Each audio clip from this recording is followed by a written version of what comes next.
দর্শকরা আপনারা দেখতেই পাচ্ছেন যে প্রায় 5 কিলোমিটার পর্যন্ত দর্শকরা এখানে লাইনে দাঁড়িয়ে আছেন টিকিট নিয়ে। তো আপনাদেরকে দেখানোর ট্রাই করি কি পরিমাণ দর্শক। এই জেলো মাল দে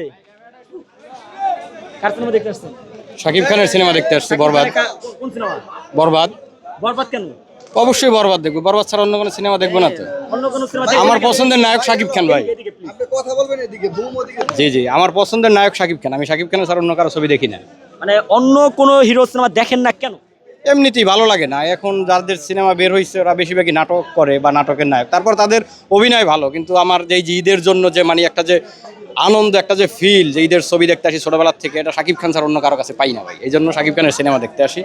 এই যে আপনার মিরপুর থেকে এই দেখতে আসছি, মিরপুরে কোনো আপনার সোনি সিনেমা হল বা আরও দু একটা হলে খুঁজছি, কিন্তু টিকিট পাইনি। তারপর এখানে আসছি, এই ফ্রেন্ডে নিয়ে আসছি, এখানে সিনেমা দেখতেছি। আপনি কি শাকিব খানের সিনেমা কন্টিনিউ দেখেন? অবশ্যই কন্টিনিউ দেখি। শাকিব খানের কয়েকটা সিনেমার নাম বলেন। এই যে প্রিয়তমা এর আগে বের হয়েছে, আপনার রাজকুমার বের হয়েছে, তারপর তুফান বের হয়েছে, তার আগে প্রিয়তমা বের হয়েছিল, তো এর আগে দরদ বের হয়েছিল, এরকম সবগুলোই দেখা। শাকিব খান আমাদের বাংলাদেশের কি? বাংলাদেশের কিং খান। বর্তমানে শাকিব খান হচ্ছে বাংলাদেশের শাহরুখ খান। এটা তার মানে আপনি বলতে চাচ্ছেন যে আমাদের বাংলাদেশের শাকিব খান হচ্ছে শাহরুখ খান? অবশ্যই অবশ্যই বাংলাদেশের শাহরুখ খান। আচ্ছা, আপনি শাহরুখ খানের বা শাকিব খানের কাছ থেকে কি আশা করেন বা কি সিনেমা ডিজার্ভ করেন? এরকমের বা আমরা যারা দর্শক আছি সেই রকমের ভালো ভালো কাজ উপহার দিবে। আমরা প্রতি ঈদে, তারপর হচ্ছে কোরবানির ঈদে, এছাড়াও যে অন্য সব যে দিনগুলো আছে, যেগুলো যেমন পহেলা বৈশাখ টৈশাখ সহ আরও যেসব দিন আছে, সেই রকম সিনেমা মুক্তি দিবে। আমরা তার দর্শকরা সবসময় তার সিনেমা দেখবো, আর এরকম ভালো ভালো কাজ দর্শকদের উপহার দিবে। ইনশাল্লাহ আমরা তার পাশে আছি। ধন্যবাদ। ধন্যবাদ। ভাই কার সিনেমা দেখতে আসছেন? শাকিব খানের শাকিব খানের কোন সিনেমা দেখতে আসছেন? বরবাদ। লুকটা এদিকে প্লিজ। হ্যাঁ, বরবাদ। বরবাদ কেন?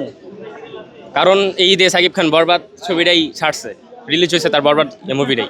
শাকিব খানের তো আরো একটা সিনেমা আছে অন্তরাত্মা, হ্যাঁ, ওইটাও তো রিলিজ হয়েছে।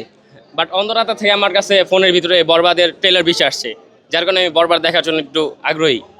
শাকিব খানের সিনেমা কি কন্টিনিউ দেখা হয়? না, খুব বেশি দেখা হয় না, বাট মানে এই যে কিছুদিন ধরে তুফান বেরোনোর পর থেকে শাকিব খানের মুভিগুলো ভালো লাগতেছে। শাকিব খানকে, আপনি কি শাকিব খানের ফ্যান? আমি শাকিব খানের, হ্যাঁ বলতে পারেন যে আমি শাকিব খানের একজন ফ্যান। মানে তুফান সিনেমা দেখার পর থেকে আপনি ফ্যান হয়ে গেছেন? হ্যাঁ।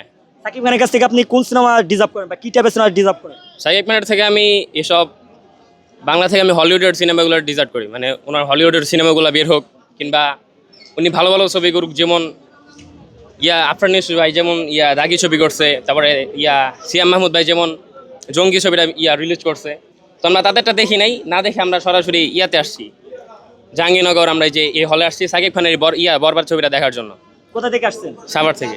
সাভার থেকে? হ্যাঁ। তার মানে আপনি দাগি, জঙ্গলি বা অন্তরাত্মা যে সিনেমাগুলো আছে, চক্রমক্কর টক্কর, সবগুলোর ফালা দিয়ে আপনি বরবাদ দেখতে আইছেন? না, ওগুলা বলতে পারেন, হ্যাঁ আপনি এটাও বলতে পারেন যে আমি সবগুলা ফালা দিয়ে বরবাদ দেখতে আসছি। না, আপনার কথার মধ্যে তো এটা পাওয়া যাচ্ছে যে সবগুলোকে একবার পিছনে ফালায়া আপনি আসছেন শাকিব খানের বরবাদ দেখার জন্য। হ্যাঁ, আপনার কথার মধ্যে পাওয়া যাচ্ছে আপনাকে মনে হয় মেয়েরা শেখা দিচ্ছে। সরি ভাই, আমি রিলেশন করি নাই। নো সেকা নো প্যারা। নো সেকা নো প্যারা। হ্যাঁ, লাইফ ইজ জাগা নাগা। লাইফ ইজ ঝাঁকা নাগা। হ্যাঁ। তো শাকিব খানের বরবাদ সিনেমা কেন দেখবা? তার এটা হচ্ছে ঈদ উপলক্ষে সে এই সিনেমাটা রিলিজ করছে। শাকিব খানের কোন জিনিসগুলো আপনার ভালো লাগে? তার চলাফেরা, তারপর তার স্টাইল, তার কথাবার্তা, তার মুভির ভিতরে যেসব অ্যাকশনগুলো সে নেয় ওগুলা। আপনার যে চোখে যে সানগ্লাসটা দেখতে পাচ্ছি, সানগ্লাসটার দাম যদি বলতেন, আমার তো মনে হয় এটা আমরা